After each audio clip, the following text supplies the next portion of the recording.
a sophomore currently at Cornish College of the Arts, and I'm studying theater. So I was born in Seattle, but we moved when I was about 4 to Covington, which is an hour south of Seattle. So I grew up in a really white bread, suburb, minivan, soccer mom kind of town.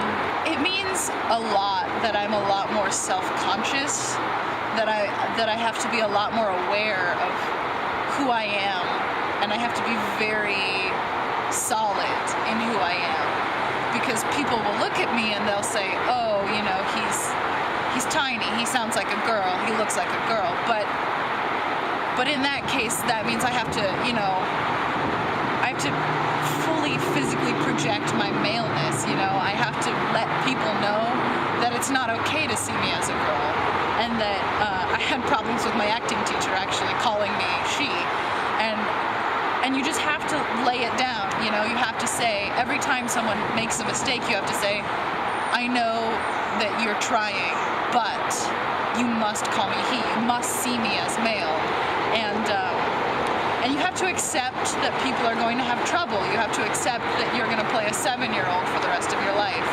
But I know that I must be an actor, and I know that I must be a man. So I had a lot of struggle over the past summer with that, you know. Could I give up being an actor in order to live fully as a man? And I don't have to. And I think the community in Seattle has really has helped with that decision, because I don't have to be one thing or another in Seattle, because it's supportive and it's understanding, and it's not exclusive. It offers a chance to express that I don't have to be male-bodied or cisgender or male in someone's eyes to play a man. I don't have to be in a production about trans people or transition in order to be trans and tell a story about it. You know, I can be in a play about people and still have the opportunity to share with the audience that this is my story, this is my transition, and I can involve everyone in it without having to be didactic about it.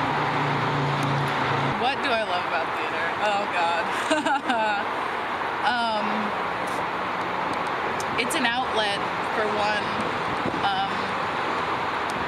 It's funny, I had a final scene this semester with my best friend, and our scene was about these two best friends coming to a point in their relationship where they were like, I can't help you and you can't help me, and we need to move on and we need to resolve this, but how can we when we are the way we are? And it just was completely and totally evocative of my relationship with the girl that I was doing the scene with at the time.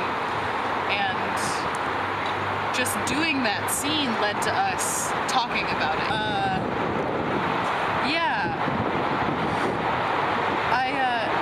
I find a lot of times, and this is just personalization, of course, but there are so many aspects of theater, so many times in a show where I'll be like, this is my life, and this is a situation that I'm dealing with, and the characters resolve it, and I feel resolved.